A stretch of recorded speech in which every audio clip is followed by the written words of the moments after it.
السلام علیکم ورحمۃ اللہ وبرکاتہ۔ امید کرتی ہوں آپ سب ایمان اور صحت کی بہترین حالت میں ہوں گے۔ اللہ تعالیٰ آپ سب کو اپنے حفظ و امان میں رکھیں اور آپ کی طرف بڑھنے والے ہر شر کو خیر میں بدل دیں۔ آج اللہ تعالیٰ کی دی گئی توفیق کے ساتھ ہم انشاءاللہ تعالیٰ آیہ نمبر 4 سورۃ الفلق کا مفہوم سمجھنے کی کوشش کریں گے۔ تو اللہ تعالیٰ کا نام لے کر سٹارٹ کرتے ہیں۔ سبحان اللہ لا شریک لہ لہ الملک وَلَهُ الْحَمْدُ وَهُوَ عَلَى كُلِّ شَيْءٍ قَدِيرٌ لَا حَوْلَ وَلَا قُوَّةَ إِلَّا بِاللَّهِ سُبْحَانَ اللَّهِ وَبِحَمْدِهِ الصَّلَاةُ وَالسَّلَامُ عَلَى أَشْرَفِ الْأَنْبِيَاءِ وَالْمُرْسَلِينَ وَعَلَى آلِهِ وَأَصْحَابِهِ أما بعد فأعوذ بالله من الشيطان الرجيم بسم الله الرحمن الرحيم رب اشرح لي صدري ويسر لي أمري واحلل عقدة من لساني يفقه قولي ربي زدني علما اللهم إني أسألك علما نافعا وعملا متقبلا ورزقا طيبا ربي يسر ولا تعسر وتمم بالخير وبك نستعين اللهم بارك لنا في أوقاتنا آمین الہی آمین۔ ومن شر اور شر سے، النفاثاتی پھونکنے والیوں کے، فی العقد گرہوں میں۔ النفاثاتی کو ہم نے دیکھنا ہے کیونکہ ومن ہمیں پتہ ہے حروف جر ہے، پریپوزیشنز ہیں۔ پھر شر جو ہے اس کو آلریڈی ہم ڈسکس کر چکے ہیں۔ آگے جو ورڈ آ رہا ہے دیٹ از النفاثاتی، تو اس کو دیکھتے ہیں کہ اس کا روٹ ورڈ کیا ہے، نون فا سا، پھونکنے والیوں کے۔ تو یہ جو آیہ نمبر 4 ہے اس میں عمومی شر کی بات کی گئی۔ وہ عمومی شر کیا ہے کہ اللہ تعالیٰ نے ہمیں یہ دعا سکھلائی اس میں کہ آپ اللہ تعالیٰ کی پناہ میں آئیں، کس کے شر سے، پھونکنے والیوں کے شر سے۔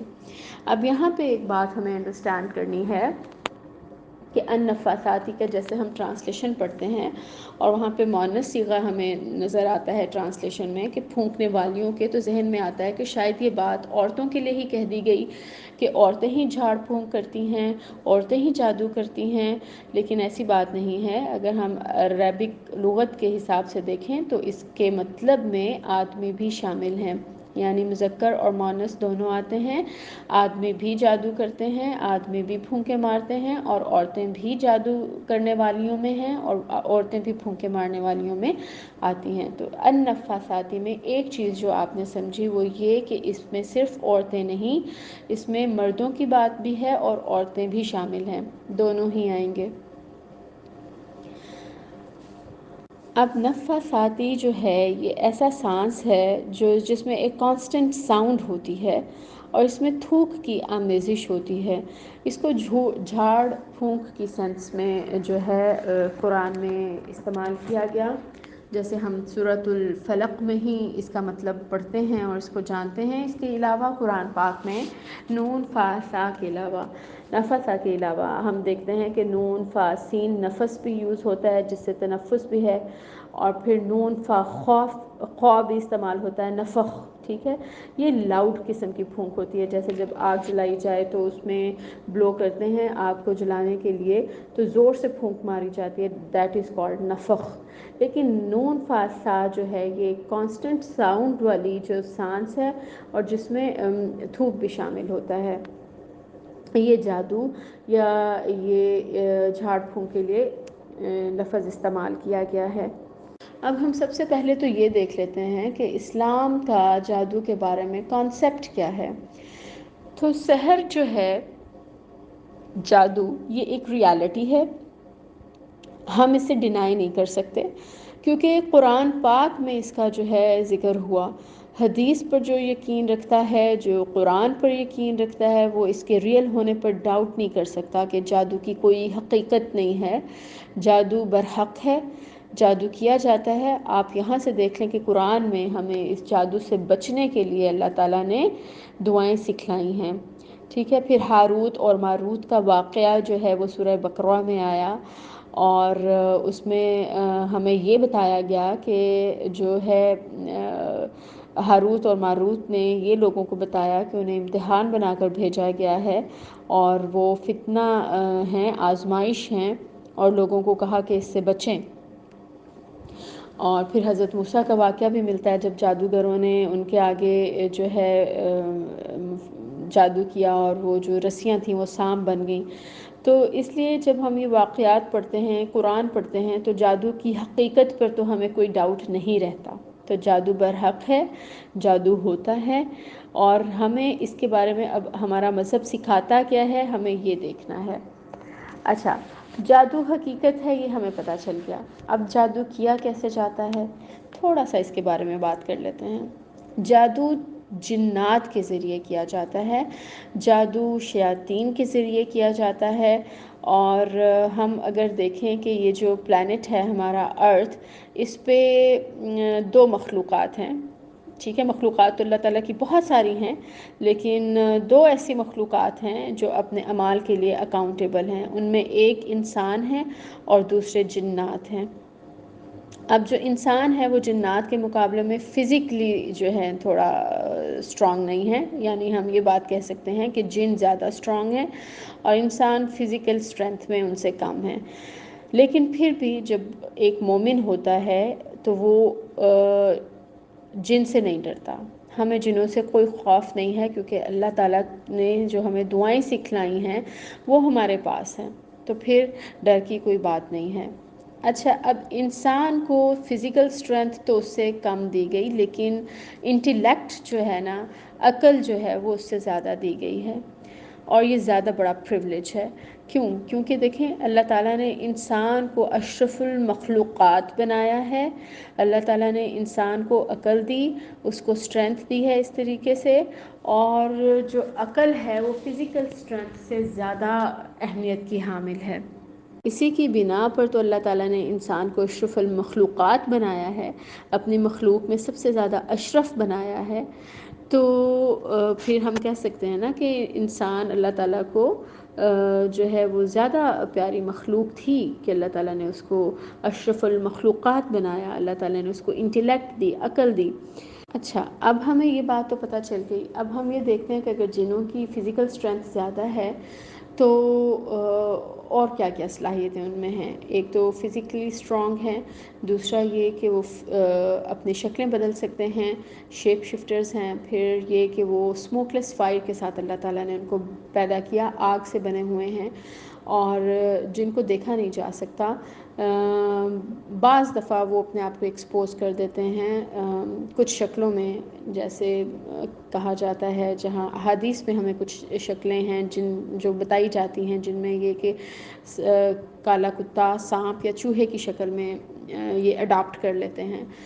تو پھر یہ ہے کہ جن کی عمر بہت زیادہ ہوتی ہے، ان کی پاپولیشن بہت زیادہ ہوتی ہے، کہ جن کے 1000 بچے بھی ہو سکتے ہیں، باقی واللہ عالم۔ جو لکھا گیا اور جو پڑھا میں نے اس کے بارے میں آپ کو بتایا۔ اور سورۃ الاعراف میں آتا ہے 27 نمبر آیا میں کہ وہ یقیناً آپ کو دیکھتا ہے، اور وہاں سے دیکھتا ہے جہاں سے آپ نہیں دیکھ سکتے۔ تو جادو جو ہے وہ جنات کے بغیر ہو نہیں سکتا، احادیث سے ہمیں اس چیز کا پتہ چلتا ہے۔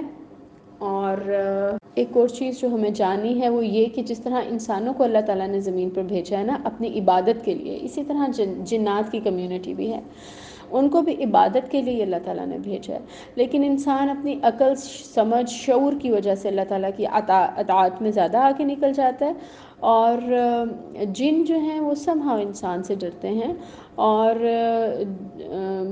جن تبھی انسان کو ڈراتا ہے جب انسان جو ہے اللہ تعالیٰ پہ توکل نہیں کرتا اور اپنی کمزوری اس کے سامنے جو ہے وہ شو کرتا ہے یا اس کے آگے سرنڈر کرتا ہے، تو پھر ہی جن طاقتور ہوتا ہے۔ ادروائز اللہ تعالیٰ نے جو ہمیں دعائیں سکھا دیں وہ ہمارے لیے کافی ہیں۔ اچھا، اب یہ کہ جن حملہ کب کرتا ہے، جن ویران جگہوں پر زیادہ ہوتے ہیں، اور شیاطین اور انسان پر وہاں پر زیادہ ولنریبل ہوتا ہے کہ وہاں پہ حملہ کرنے کے چانسز زیادہ ہوتے ہیں، نجاست والی جگہوں پہ جیسے زیادہ ہوتے ہیں۔ ہم دیکھتے ہیں نا، آپ صلی اللہ علیہ وسلم نے ہمیں باتھ روم جاتے ہوئے بھی دعا سکھائی، ٹھیک ہے، کیونکہ وہ بھی ایک نجاست والی جگہ ہے، وہاں پہ شیاطین ہوتے ہیں، اس لیے کہتے ہیں کہ دعا پڑھ کر جائیں، باتھ روم میں جب بھی جائیں اپنی دعا پڑھ کر جائیں۔ اور پھر یہ کہ جب ہم باتھ روم میں جاتے ہیں تو ہمارا جسم بھی ایکسپوز ہوتا ہے، تو اس وقت بھی چانسز بڑھ جاتے ہیں کہ شیطان حملہ کر سکتا ہے۔ اسی لیے دیکھیں کہا جاتا ہے نا، ساری دعائیں سکھائی جاتی ہیں کہ پہلے اللہ تعالیٰ کی پناہ میں آ جائیں اور پھر آپ باتھ روم جائیں تاکہ آپ ہر طرح کے شر سے محفوظ رہ سکیں۔ پھر آپ یہ کہ صبح و شام کے اذکار اگر نہیں کریں گے، نہیں پڑھیں گے، اپنے آپ کو پروٹیکٹیو شیلڈ میں نہیں لے کے آئیں گے تو پھر بھی شیطان اٹیک کر سکتا ہے۔ اور اس کے علاوہ شیطان یا جن کا حملہ کرتا ہے جب جادو کا سین ہو، سحر کیا گیا ہو، تو پھر جن آپ کے اوپر حملہ آور ہوتا ہے۔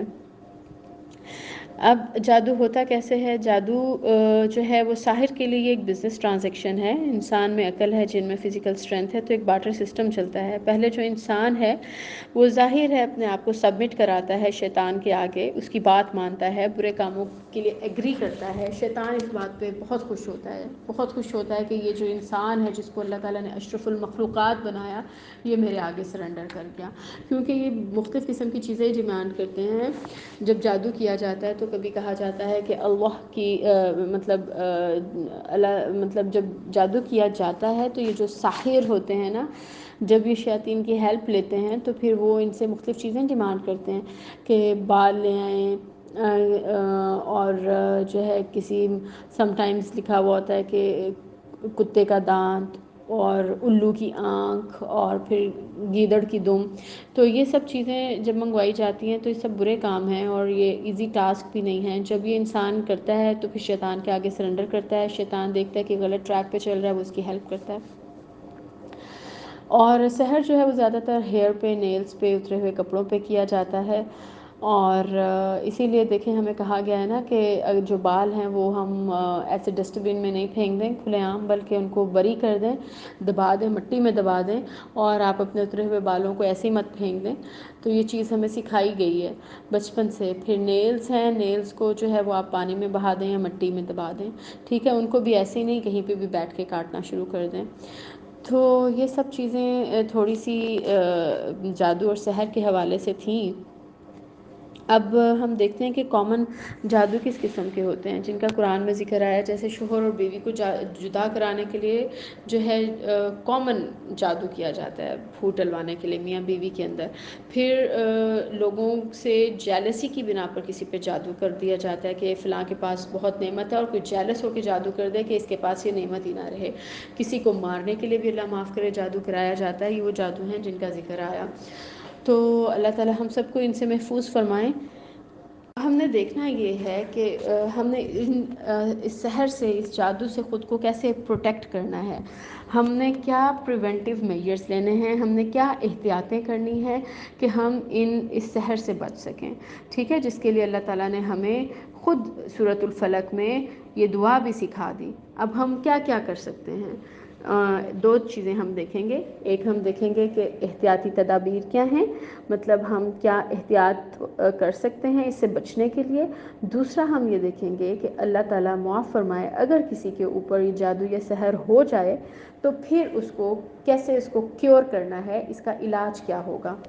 تو احادیث کے حوالے سے اگر ہم دیکھیں تو ہمیں مختلف قسم کے، بہت قسم کے تعوذ ملتے ہیں جو دعائیں ہمیں احادیث میں سکھائی گئی ہیں، جس میں ایک یہ ہے کہ اعوذ باللہ السمیع العلیم من الشیطان الرجیم من ہمزہ ونفخہ ونفثہ، تو اس میں جو نفثی ہے وہ دیکھیں نون فا سا والا ہے، یعنی کہ کانسٹنٹ وسپرنگ جو ہے، جو پھونکے مارنے کا عمل ہے، اس سے بھی ہم اس سے پناہ اس دعا میں پناہ مانگ رہے ہیں۔ اچھا، اب تعوذ پڑھیں۔ پھر اللہ تعالیٰ سے جتنا زیادہ آپ کا تعلق مضبوط ہوگا نا، اتنا ہی زیادہ ہم جادو اور سحر کے اثرات سے بچ سکتے ہیں، کیونکہ جتنا زیادہ ہم اللہ تعالیٰ سے تعلق مضبوط کریں گے، ہم اتنی ہی زیادہ اللہ تعالیٰ کی حفاظت میں ہوں گے۔ ٹھیک ہے۔ نمبر 2، سورۃ الفلق اور سورۃ الناس، یہ 2 دعائیں ہمیں سکھا دی گئیں کہ یہ ہماری احتیاط ہے۔ ہمیں صبح شام کے اذکار میں یہ دعائیں سکھائی گئی ہیں، پڑھنے کی تلقین کی گئی ہے، احادیث میں ہمیں ملتا ہے کہ اس کو صبح شام پڑھیں تاکہ ہم جو ہے اس شر سے بچ سکیں۔ تو یہ ایک پریونٹیو میجر ہے، یہ ہمیں لینا ہے اس سے بچنے کے لیے، پورے توکل کے ساتھ پڑھنا ہے۔ تو انشاءاللہ تعالی اللہ تعالی ہمیں لوگوں کے، اگر کوئی حسد کی بنا پر جادو کرتا ہے یا کسی بھی قسم کا جادو کا کوئی بھی امکان ہو، تو اللہ تعالی ہمیں انشاءاللہ تعالی اس سے محفوظ فرمائیں گے۔ پورے توکل اور پورے یقین کے ساتھ صبح اور شام کے اذکار میں اس کو شامل کریں۔ پھر یہ ہے نمبر 3 کہ آپ کسی بھی دعا کو جتنے توکل کے ساتھ پڑھتے ہیں، تو ویری امپورٹنٹ تھنگ از کہ آپ کا توکل، اگر آپ توکل کے ساتھ پڑھ رہے ہیں نا، تو وہ دعا، آپ کی دعا جو ہے وہ قبول ہوگی انشاءاللہ تعالی، وہ آپ کا برج بن جائے گا، تو آپ کو وہ بچا لے گا۔ لیکن اگر آپ دعا پڑھ رہے ہیں اور توکل نہیں ہے، تو پھر کس طرح ہم امید رکھتے ہیں کہ ہماری دعا جو ہے وہ قبول ہو جائے گی؟ تو سب سے پہلے تو توکل لے کے آنا ہے ہمیں اپنے اندر۔ ہم جو دعا پڑھ رہے ہیں اس کو پورے شعور کے ساتھ، اس کے پورے میننگ کی سینس کے ساتھ، کہ یہ دعا ہم پڑھ رہے ہیں اور یہ دعا ہمیں اس طرح بچا سکتی ہے۔ ٹھیک ہے، تو اس چیز کو ہم نے ذہن میں رکھنا ہے۔ پھر ہے کہ جتنا ہم اللہ تعالیٰ نے ہمیں فرائض ہم پر عائد کیے ہیں، اگر ہم فرائض کو ادا کرتے رہیں گے تو وہ ہم سحر اور جادو کے اثرات سے بچ سکتے ہیں۔ یہ وہی بات آ جاتی ہے کہ اللہ تعالیٰ کی نافرمانی سے بچا جائے، اللہ تعالیٰ کی اطاعت کی جائے، اور اللہ تعالیٰ کے ساتھ اپنے تعلق کو مضبوط کیا جائے۔ پھر ریگولر تلاوت کی جائے قرآن پاک کی، اور صبح شام کے اذکار کا بہت زیادہ اہتمام کیا جائے۔ اچھا، اب ہم نے دوسری چیز یہ دیکھنی تھی کہ اگر کسی شخص پر جادو ہو جائے تو اس کو کیور کیسے کرنا ہے، اس کا علاج کیا ہوگا؟ تو وہ بھی ہمیں قرآن سے ہی پتہ چل جاتا ہے کہ اگر کسی پہ سحر ہو گیا، جادو ہو گیا، تو اس کا علاج قرآن نے ہی ہمیں دے دیا۔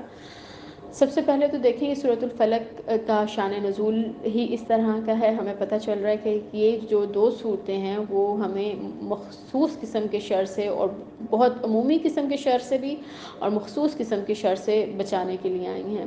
تو اللہ تعالیٰ نے ان کی تاکید کی ہے۔ ہمیں پتہ چلتا ہے کہ جادو ہو جائے تو پھر ہم نے کیا کرنا ہے؟ سورۃ الفلق پڑھنی ہے۔ ٹھیک ہے، سورۃ الفلق پڑھنی ہے، سورۃ الناس پڑھنی ہے، پھر زیادہ سے زیادہ قرآن پاک کی تلاوت کرنی ہے، سورہ بقرہ کو زیادہ سے زیادہ پڑھنا ہے۔ ٹھیک ہے، اور اگر وہ شخص جس پہ جادو یا سحر ہوا ہے وہ نہیں پڑھنے کے قابل، تو گھر میں سے کوئی بھی شخص جو ہے وہ سورہ بقرہ کو پڑھے، یا پھر آپ اس کی آڈیو پلے کریں۔ پھر آیت الکرسی کو بار بار پڑھیں، زیادہ سے زیادہ پڑھیں۔ اپنے بلیف کو سٹرونگ کرنا ہے، اپنے توکل کو مضبوط کرنا ہے، جو چیز بھی پڑھنی ہے اس کو پورے یقین اور پورے توکل کے ساتھ کہ یہی ہمارا کلام جو ہے، یہی ہماری شیلڈ ہے، یہی ہمیں بچائے گا۔ ٹھیک ہے، اللہ تعالیٰ ہی ہمیں بچائیں گے۔ پھر رقیہ شریعہ ہے جو صبح شام سنیں، جس میں آیات ہیں سورۃ طٰہٰ، سورۃ الاعراف، جن میں موسیٰ اور جادوگروں کی ڈسکشن وغیرہ آئی ہے، تو یہ بھی بہت اچھی ہیں، ان کو سننا چاہیے، اور تہجد میں دعا مانگنی چاہیے اللہ تعالیٰ سے گڑ گڑا کر کے اللہ تعالیٰ ہمیں اس شر سے محفوظ کریں، اس کے اثرات ختم کریں۔ اور جب یہ سب کچھ کریں گے تو انشاءاللہ تعالیٰ اللہ تعالیٰ اپنے فضل و کرم سے کیور کر دیں گے اور ہمیں اس سے نجات دیں گے۔ اور ایک چیز بہت امپورٹنٹ ہے کہ جو شخص اللہ تعالیٰ کے ساتھ مضبوط تعلق میں ہوتا ہے نا، اگر اس کے اوپر سحر یا جادو ہو بھی جائے تو اس کے اوپر اثرات اس طرح کے نہیں ہوتے جو اس شخص پہ ہوں گے جو اسلام سے، اللہ تعالیٰ سے دور ہوگا۔ اس کے اوپر اثرات زیادہ ہوں گے. جو اللہ تعالیٰ کے ساتھ پہلے ہی مضبوط تعلق میں ہے اس کے اوپر اگر سحر یا جادو ہو بھی جائے تو اس کے اوپر اثرات اس طرح کے نہیں ہوں گے. اللہ تعالیٰ ضرور اس کی حفاظت فرمائیں گے. اور اب میں لاسٹ میں آپ کے ساتھ ایک بات ڈسکس کرنا چاہوں گی. ایک کوسچن جو سب کے شاید مائنڈ میں آئے یا کچھ لوگوں کے مائنڈ میں آئے کہ آپ صلی اللہ علیہ وآلہ وسلم تو بہت اطاعت گزار تھے، عبادت گزار تھے اللہ تعالیٰ کے سب سے زیادہ، تو پھر آپ صلی اللہ علیہ وآلہ وسلم پر جادو کیوں ہو گیا؟ کیونکہ ہم کہہ رہے ہیں نا کہ اللہ تعالیٰ کے ساتھ اگر آپ کا تعلق مضبوط ہے تو آپ بچ سکتے ہیں. تو یہاں پر جو ہے امت کو بتانا مقصود تھا جادو کی اصل. ٹھیک ہے، آپ صلی اللہ علیہ وآلہ وسلم پر یقیناً جادو ہوا، لیکن یہ ہمیں احادیث کی کتب سے ملتا ہے، اس میں کوئی ڈاؤٹ نہیں ہے. صحیح احادیث میں جادو کا جو ہے یہ بیان کیا گیا ہے کہ آپ صلی اللہ علیہ وآلہ وسلم پر جادو ہوا تھا. تو لیکن آپ صلی اللہ علیہ وآلہ وسلم پہ نا اس کے اثرات، جادو بہت شدید قسم کا آپ صلی اللہ علیہ وآلہ وسلم پر کیا گیا تھا. سب سے بڑا میجیشین تھا لبید بن عاصم، جس کے پاس یہودی گئے تھے اور پھر اس کی بیٹیاں بھی جادوگر تھیں، اس کو اپروچ کیا تھا جادو کے لیے. لیکن آپ صلی اللہ علیہ وآلہ وسلم کو نا بس بات بھول جاتی تھی. آپ کو لگتا تھا میں نے یہ کام کیا ہے لیکن آپ نے ایکچولی نہیں کیا ہوتا تھا، اور آپ کے اوپر جادو کا بس اتنا سا اثر ہوا تھا. آپ کی عبادات میں، آپ کے باقی روٹینز میں، آپ کے ایمان پر اس کا کوئی اثر نہیں ہوا تھا. تو یہ کیوں اتنا کم اثر؟ اتنا بڑا میجیشین تھا، اتنا زیادہ اس نے سخت جادو کیا تھا لیکن اثر اتنا نہیں تھا، کیونکہ اللہ والے تھے نا، اللہ سے محبت تھی، اللہ کے سب سے پیارے تھے، اللہ تعالیٰ کے سب سے زیادہ اطاعت گزار تھے، عبادت گزار تھے. اور پھر یہ جادو دکھانا اس لیے مقصود تھا، امت کو بتانا مقصود تھا کہ جادو برحق ہے، جادو ہو جاتا ہے، جادو ہو تو پھر امت کو کرنا کیا ہے. ٹھیک ہے، تو یہ طریقہ بتانا مقصود تھا کہ اگر ہو تو کرنا کیا ہے آپ نے. ٹھیک ہے، تو اللہ تعالیٰ پر توکل ہونا چاہیے. اور آپ صلی اللہ علیہ وآلہ وسلم کی ذات ہمارے لیے سٹینڈرڈ ہے.